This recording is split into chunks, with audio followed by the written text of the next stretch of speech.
साल 2015 में अक्षय कुमार की 4 फिल्में रिलीज हुई थी। Baby, Gabbar is back, brothers, Singh is bling.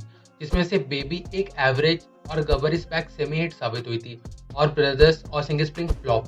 But ये साल वो आखिरी साल था जब अक्षय कुमार की किस्मत खराब रही थी, क्योंकि इसके बाद इनकी किस्मत ने सीधा 360 टर्न लिया और इन्हें one of the most bankable actor साबित कर दिया।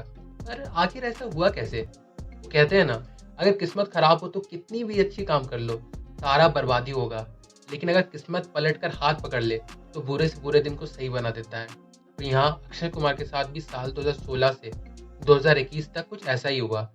साल 2016 में एक ऐसी फिल्म रिलीज हुई जिसने अक्षय सर की पूरी इमेज को ही बदल कर रख दिया।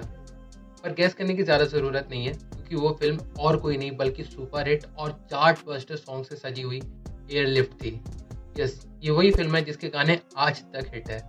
बट गाने के अलावा अगर किसी चीज़ ने ऑडियंस को थिएटर की तरफ खींचा था तो वो थी अक्षय कुमार की नेचुरल एक्टिंग। पर ये तो बस शुरुआत थी, क्योंकि एयरलिफ्ट के बाद रिलीज हुई सुपर सक्सेसफुल हाउसफुल सीरीज की हाउसफुल 3, और डिस्पाइट रिसीविंग नेगेटिव रिव्यूज इसने वर्ल्ड वाइड 195 करोड़ का कलेक्शन कर लिया। बट ये तो हो गया कॉमेडी जॉनरा। अब अक्षय कुमार ने पहले एक थ्रिलर ड्रामा से, जिसमें एक सेंस ऑफ पेट्रोटिज्म थी, उसे कमबैक किया था। तो सेम इसी फॉर्मूला पर रिलीज हुई इनकी next thriller film Rustam, which again super hit declare कर दी गई। और इसी तरह आने वाले सालों में jolly LLB 2 hit, toilet Ek Prem Katha super hit, Padman average but critically और commercially successful, Gold again average but a success. और इसके बाद तो पूछो मत, क्योंकि इसके बाद इन्होंने सुपर हिट्स की लाइन लगा दी।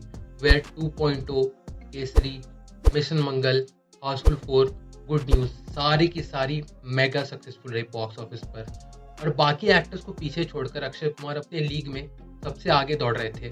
बट फिर आई कोविड-19, जिसने इस एंटरटेनमेंट इंडस्ट्री पर ताला लगवा दिया काफ़ी वक्त के लिए। और जब थिएटर्स धीरे धीरे खुलना शुरू हुए तो कोई भी ए लिस्ट एक्टर अपनी फिल्म थिएटर में रिलीज नहीं करना चाह रहा था, ड्यू टू ऑब्वियस रीजंस।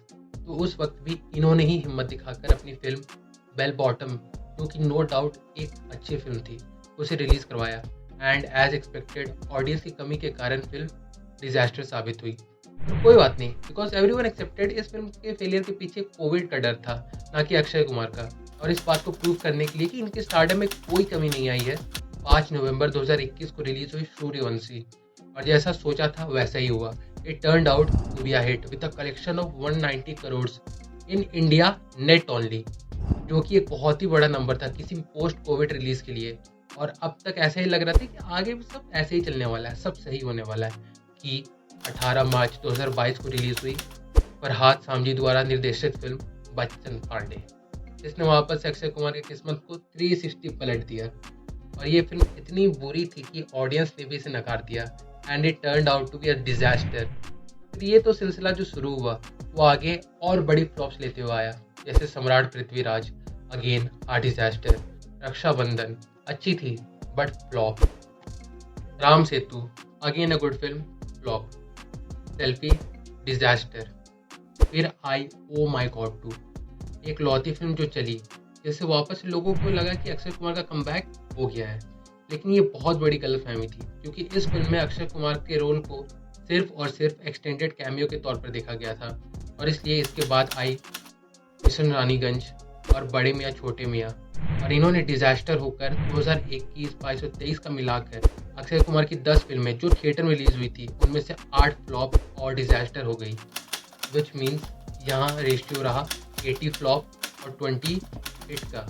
अब तो जाहिर सी बात है कि अगर अक्षय कुमार रिश्तेदारों की तरह हर 2 महीने में वापस आते रहेंगे तो ऐसा थोड़ी कि हम एक्साइटेड होकर उन्हें देखने जाएंगे। चलो ठीक है, आओ हर 2-4 महीने में, बट ऐसी फिल्मों तो लेकर मत आओ जिनकी वजह से जो अच्छी फिल्में रहती है वो भी ना चल पाए, वरना इन फिल्मों का क्या दोष था। पर खैर, अभी के लिए जो हो गया सो हो गया। और अब लगता है आगे कि may be Akshay sir is also thinking about the quality of his film after back to back of failures. और इसलिए वो अब Priyadarshan, Anees Bazmee, who knows how to use Akshay screen presence, उनके साथ वो कोलैबोरेट कर रहे हैं। अब फ्यूचर में housefull 5, welcome to the jungle, फिर हेरा फेरी 3 जल्द से जल्द और बाकी प्रोजेक्ट्स को हटाकर डिलीवर कर दी जाए तो देयर इज़ नो डाउट काफ़ी हद तक इनके फिल्मोग्राफी का रिवाइवल देखने को मिलेगा। सो लेट्स जस्ट होप कि सर अब अपनी कॉमेडी फिल्मों पर ज़्यादा ध्यान दें, so that we could again see stardom shining higher than ever.